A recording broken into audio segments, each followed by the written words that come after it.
रोज reels टाकताय पण त्याला व्ह्यूजच येत नाहीयेत. मग हे व्हायरल सिक्रेट जाणून घ्याच. दरवेळी वेगळा आणि कॉपी नसलेला कंटेंट टाकताय, त्यासाठी मेहनत घेताय, चांगलं शूट करताय, छान एडिट सुद्धा करताय, पण व्ह्यूज येत आहेत फक्त 300, 500 किंवा फार फार तर 1000 आणि दुसरीकडे काही लोक साधीशी रील टाकतात आणि त्यांच्या व्हिडिओला मिलियन व्ह्यूज मिळतात. कसं? तुम्हालाही प्रश्न पडत असेल ना, की हे क्रिएटर्स नेमकं काय करतात, असं काय वेगळं करतात की त्यांच्या व्हिडिओजना चांगला रीच मिळतो. तर आजच्या या व्हिडिओत आपण हेच जाणून घेणार आहोत. तुम्हालाही तुमच्या रील्सवर भरपूर व्ह्यूज, एंगेजमेंट आणि फॉलोअर्स वाढवायचे असतील तर हा व्हिडिओ शेवटपर्यंत नक्की बघा, कारण यात आपण इंस्टाग्रामच्या अल्गोरिदम पासून ते व्हायरल कंटेंट स्ट्रॅटेजी पर्यंत सगळ्या विषयी नीट समजून घेणार आहोत. नमस्कार, मी मानसी आणि तुम्ही पाहताय महाराष्ट्र टाइम्स ऑनलाईन. सगळ्यात आधी रील व्हायरल कशा होतात हे समजण्यासाठी आधी एक साधी सोपी गोष्ट समजून घ्या. रील्स व्हायरल होणं हे फक्त तुमच्या लकवर अवलंबून नसतं, तर हे इंस्टाग्राम एक ठराविक सिस्टम आणि अल्गोरिदमवर काम करतं. म्हणजे काय, तर जेव्हाही तुम्ही एखादी रील पोस्ट करता तेव्हा इंस्टाग्राम त्यातल्या काही बेसिक गोष्टी चेक करतो. म्हणजेच लोक ती रील किती वेळ पाहतायत, पूर्ण पाहतात का की अर्धवट बघून स्क्रोल करतायत, तसंच ती रील ते पुन्हा बघतायत का, लाईक, कमेंट, शेअर किंवा सेव्ह करतायत का, या सगळ्या गोष्टी इंस्टाग्राम ट्रॅक करत असतो. जर लोक तुमची रील जास्त वेळ पाहत असतील, ती पूर्ण बघत असतील आणि त्यावर एंगेजमेंट वाढवत असतील, तर इंस्टाग्रामला वाटतं की हा कंटेंट लोकांना आवडतोय. मग तो अल्गोरिदम त्या रीलला अजून जास्त लोकांपर्यंत पोहोचवायला सुरुवात करतो. आता दुसरी गोष्ट, एंगेजमेंट वाढवण्यासाठी काय करायचं हे सांगते.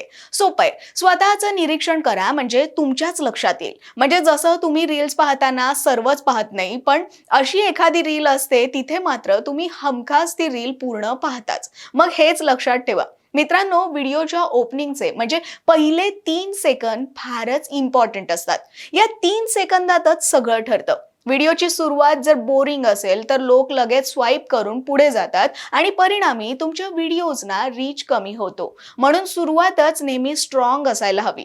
जर तुम्ही हाय गाईज, आज आपण हे पाहणार आहोत किंवा स्वतःच इंट्रोडक्शन वगैरे देत बसलात, तर तुम्ही सुरुवातीला सांगण्यातच जर का वेळ घालवलात तर लोक थांबत नाहीत. त्याऐवजी मेन विषयाला हात घालत आणि थोडी क्रिएटिव्ह आणि क्युरिओसिटी वाढवणारी जर का सुरुवात केलात तर लोक अट्रॅक्ट होतात. म्हणून पहिल्याच काही सेकंदात लोकांचं लक्ष वेधून घेणं, त्यांची क्युरिओसिटी ट्रिगर करणं हे खूप महत्त्वाचं ठरतं. त्यामुळे पहिल्या 3 सेकंदाचा फॉर्म्युला आता डोक्यात फिक्स करून टाका. आता तिसरी महत्त्वाची गोष्ट ते म्हणजे व्हायरल कंटेंटचा प्रकार ओळखा. कसं आहे, सोशल मीडियावर अपलोड होणारा सर्वच कंटेंट हा काय व्हायरल होतोच असं नाही. ठराविक जास्त चालतात, पण तेही तुम्हाला ओळखता आलं पाहिजे. त्याचेही काही टिप्स आहेत. एक म्हणजे रिलेटेबल कंटेंट. असा कंटेंट ज्यात लोक स्वतःला कनेक्ट करतात किंवा करू शकतात. जसं की तरुणाईशी संबंधित, मग स्टुडंट लाईफवर तुम्ही व्हिडिओ करू शकता, कॉलेजमधले अनुभव किंवा मग नोकरी करणाऱ्यांसाठी ऑफिसचे प्रॉब्लेम्स किंवा तसेच काहीसे रिलेटेड टॉपिक्स घेऊन करू शकता, जे व्हिडिओ लोकांना पटकन रिलेट होतात. नाहीतर रिलेशनशिप सिच्युएशन हा सुद्धा विषय सोशल मीडियावर खूप मोठ्या प्रमाणात पाहिला जातो. दुसरा टाईप एज्युकेशनल कंटेंट, ज्यात लोकांना काहीतरी नवीन शिकायला मिळतं, जसे की मनी टिप्स, AI टूल्स, कोडिंग किंवा एडिटिंग, नाहीतर मग हॅक्स, असे इन्फॉर्मेटिव्ह किंवा युजफुल विषय लोकांना जास्त इंटरेस्टिंग वाटत असतात.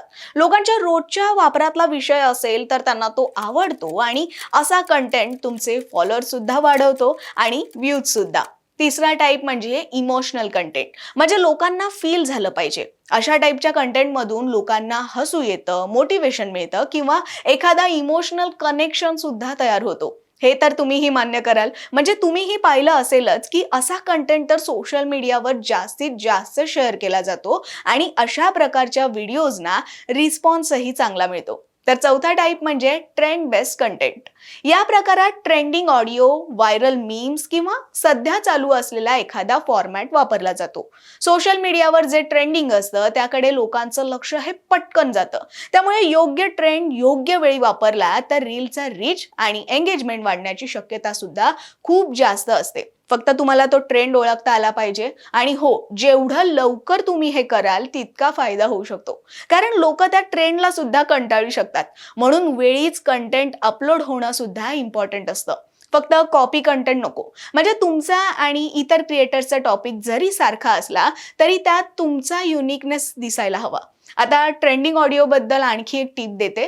ट्रेंडिंग ऑडिओ हा एक मोठा फॅक्टर आहे, कारण इंस्टाग्राम आधीपासून त्या व्हिडिओला पुश करत असतो. हो, पण म्हणून काय ट्रेंडिंग सॉन्ग वापरलंय म्हणजे तो रील व्हायरल होईलच असं नाहीये. ट्रेंडिंग ऑडिओ आणि स्ट्रॉंग कंटेंट याचं कॉम्बिनेशन जमलं पाहिजे. हे एकदा जमलं ना की मग व्हायरल होण्याचे चान्सेस सुद्धा वाढतात. आता यानंतरचा आणखी एक महत्त्वाचा मुद्दा सांगते, तो म्हणजे तुमच्या व्हिडिओची क्वालिटी आणि एडिटिंग. तुमचं कंटेंट तर बेस्ट असेलच, पण तुमचं प्रेझेंटेशन सुद्धा हल्ली तितकंच मॅटर करतं. त्यामुळे व्हिडिओ क्वालिटी आणि बेस्ट एडिटिंग या दोन गोष्टी सुद्धा लक्षात ठेवा. म्हणजे व्हिडिओ क्लिअर असायला हवा, आवाजही क्लिअर असायला हवा, यासोबतच व्हिडिओतला अननेसेसरी सायलेन्स टाळला पाहिजे. आजकाल लोक फार पटकन स्क्रोल करत असतात, त्यामुळे व्हिडिओमध्ये jump cuts, subtitles, screen text वगैरेचा वापर आणि दर काही सेकंदांनी व्हिज्युअल्स बदलले तर प्रेक्षक व्हिडिओ जास्त वेळ पाहू शकतात. आणखी एक गोष्ट लक्षात ठेवा, रील जितकी शॉर्ट असेल तितकी एंगेजिंग वाढते. यातलंच एक सिक्रेट सांगू, फास्ट व्हायरल होणाऱ्या कंटेंटसाठी 7 ते 15 सेकंद पुरेसे असतात, तर एज्युकेशनल कंटेंटसाठी 20 ते 30 सेकंद परफेक्ट टाइम मानला जातो. आणि एखादा स्टोरी टेलिंगचा व्हिडिओ असेल किंवा मग सविस्तर माहिती देणारा व्हिडिओ असेल तर मग 30 सेकंदांपेक्षा जास्त वेळ वापरला तरी चालतंय. पण सगळ्यात महत्त्वाचं म्हणजे रिटेन्शन, म्हणजे लोक शेवटपर्यंत पाहतात का हेही पाहिलं पाहिजे. अजूनही महत्त्वाच्या गोष्टी तुमचा कंटेंट व्हायरल करण्यासाठी महत्त्वाच्या असतात, त्या म्हणजे कॅप्शन आणि हॅशटॅग्स. तुमचा कंटेंट पॉवरफुल असला तरी त्याला रेलेव्हंट हॅशटॅग्स वापरणं सुद्धा फायद्याचंच ठरतं. मग फक्त 3 ते 5 हॅशटॅग्स वापरलात तरी चालेल. आता तुमचा व्हिडिओ छान आहे, ऑडिओही छान आहे, कॅप्शन आणि हॅशटॅग्सही तुम्ही दिलेत, पण तरी अजून एका गोष्टीकडे थोडं लक्ष द्यायला हवं, ते म्हणजे पोस्टिंग टाइम. जेव्हा तुम्ही पोस्ट करताय त्यावेळी फॉलोअर्स ऍक्टिव्ह असतील तर सुरुवातीलाच लाईक्स, कॉमेंट्स आणि शेअर्स चांगले मिळतात. साधारण सकाळ, दुपार आणि संध्याकाळ हे पीक आवर्स मानले जातात. हो, पण प्रत्येक अकाउंटचा ऑडियन्स हा वेगळा असतो, त्यामुळे तुमच्यासाठी नेमका बेस्ट पोस्टिंग टाइम कोणता आहे हे जर शोधायचं असेल तर इंस्टाग्राम इनसाइट्स चेक करा. इथे तुम्हाला कोणत्या दिवशी आणि कोणत्या वेळेला जास्त एंगेजमेंट मिळते हे कळतं आणि त्यानुसार पोस्टिंग टाइम ठरवता येईल. तर तुमचा व्हिडिओ व्हायरल होण्यासाठी या सगळ्या गोष्टी महत्त्वाच्या आहेत मित्रांनो. पण जाता जाता तुम्हाला अजून काही टिप्स देते. एक म्हणजे कन्सिस्टन्सी ठेवा. तुमचे सगळे व्हिडिओ चांगले परफॉर्म करतीलच असं नाहीये, पण कन्सिस्टन्सी एक ना एक दिवस जादू करू शकते. तसंच एका ठराविक निशमध्ये तुमचा कंटेंट असेल तर इन्स्टाचा अल्गोरिदम आणि तुमचे ऑडियन्स कन्फ्यूज होणार नाहीत. त्यामुळे कॉमेडी तर कॉमेडी, इन्फॉर्मेटिव्ह तर इन्फॉर्मेटिव्ह, फूड तर फूड, अशा स्पेसिफिक टॉपिकवर फोकस ठेवा. आता सर्वात महत्त्वाची गोष्ट, व्हायरल होणं हे एका रीलवर डिपेंड नसतं. नेहमी रील्स टाकत राहा, स्टोरी अपलोड करत राहा, त्यातल्या कोणत्या पोस्टना जास्त रीच आला, कोणत्या रील्सचा परफॉर्मन्स चांगला होता हे अनलाइज करा. हेच तुमच्या ग्रोथचं खरं सिक्रेट आहे. व्हिडिओ आवडला असेल तर लाईक करा आणि तुमच्या बिगिनर क्रिएटर्स मित्रमैत्रिणींना सुद्धा नक्की शेअर करा. आणि अशाच व्हिडिओ पाहण्यासाठी महाराष्ट्र टाइम्स ऑनलाईनच्या यूट्यूब चॅनलला सबस्क्राईब करा, फेसबुक पेजला लाईक आणि फॉलो करा.